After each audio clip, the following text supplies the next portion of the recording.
all those former congressmen, you guys don't love them. Please show your love for Cody Webb!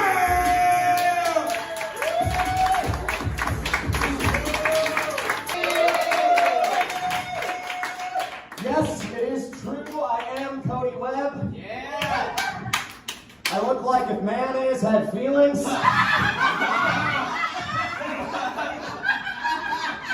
It's true in more ways than one, actually. I'm often found on sandwiches. I'm available in a variety of colors, ranging from white to off-white.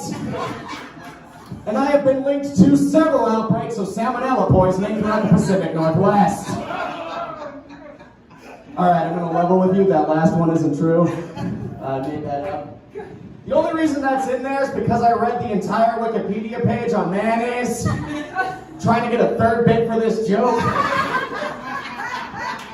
And that was the best I could come up with.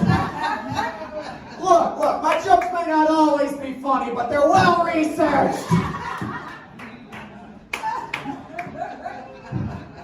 Speaking of comedy, there are these concepts in comedy called punching up and punching down. So punching up is what you're supposed to do. It's making fun of people that are more powerful than you. Punching down, you don't want to avoid that, it's the opposite. The reason I bring it up is I tend to get confused when I'm writing new jokes. So most of my material is about Shaq. Look, technically he is more powerful than me, so it still is punching up. Thank you.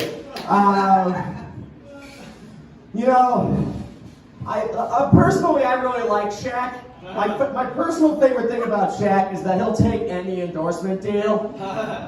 Like, if you watch sports, you'll see him every third commercial or so. So now if you're Shaq, you've got all this money, you've got all this fame, there's nothing else you could possibly want, right? Wrong! I think Shaq wants exactly one thing in life, and that is to not be bald.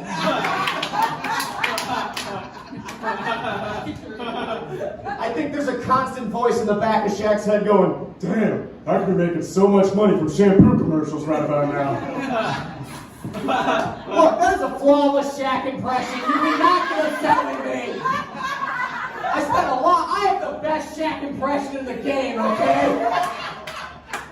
One of the few things I'm good at. I'm banking on the Shaq impression to make up for the lack of punchline there.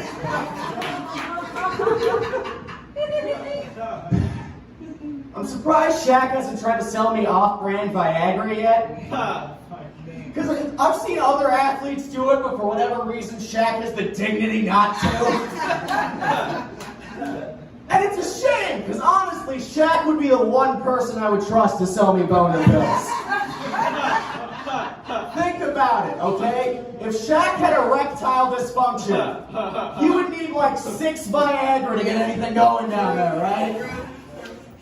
So if a company made a single pill that worked for Shaq, imagine what that would do to me. I'm either going to have the greatest night of my life, or my heart is going to explode. Either way, give me 10 boxes of that shit immediately. Speaking of sex, the phrase sexual orientation has always confused me. Because orientation just means what direction you're facing.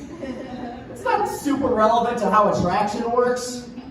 Like if you asked an old-timey sea captain what his orientation was, he'd tell you, westward!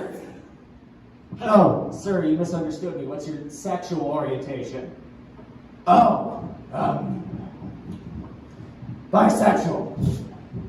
Listen, when you're out in the high seas with nothing but hardtack, expired beef jerky, and 30 greased-up men, you can't exactly be picky. All right, I'm gonna bail on that joke, sweet. Yes. All right, you guys don't fucking deserve the pirate jokes.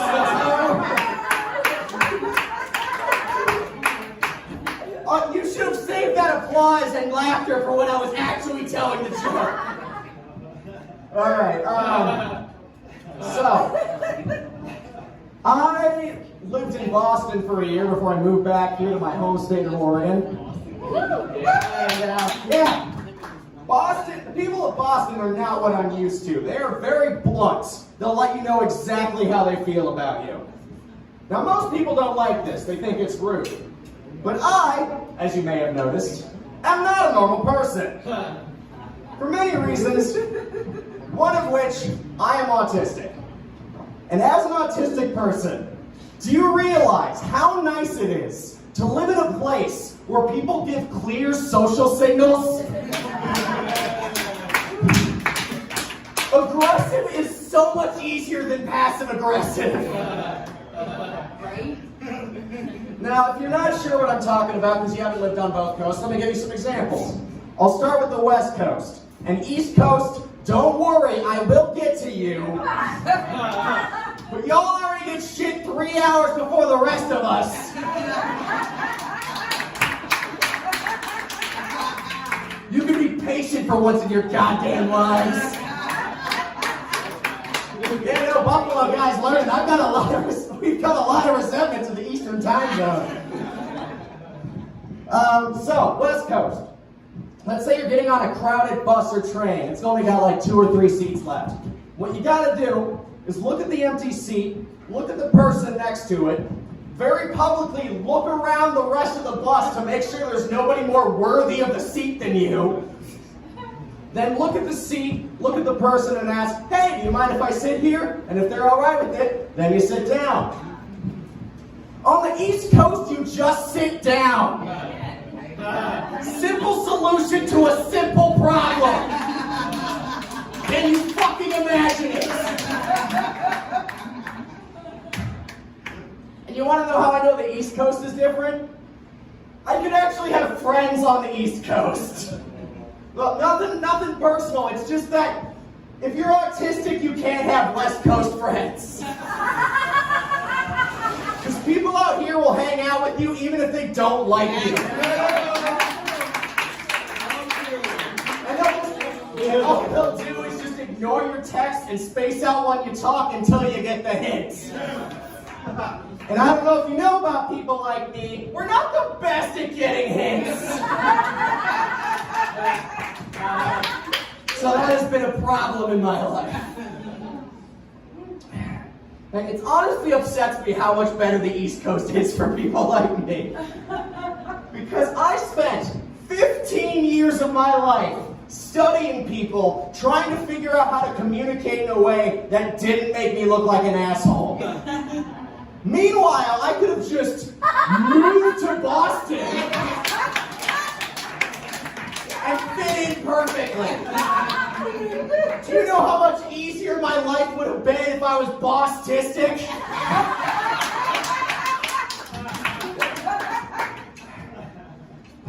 Man, like, I could have used that time to like apply myself. I could have invented something that could have benefited all mankind. And what did I give y'all instead? Another white male comedian. Congratulations.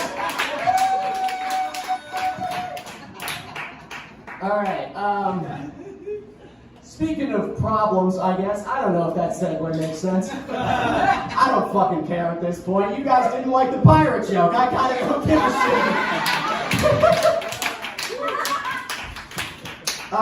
Heroin's a real problem.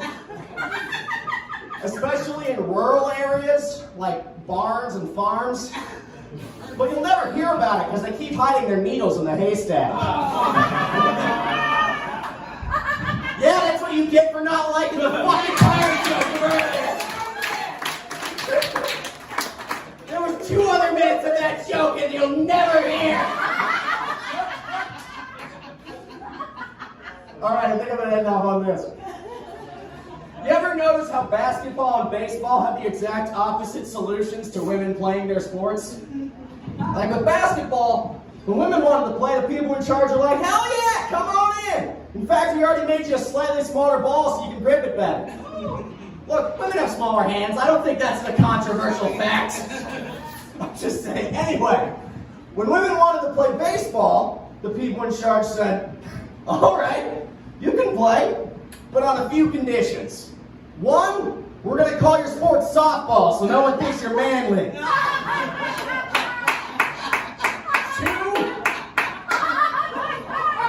Two, we're going to start a rumor that all softball players are lesbians. Three, we're going to have you throw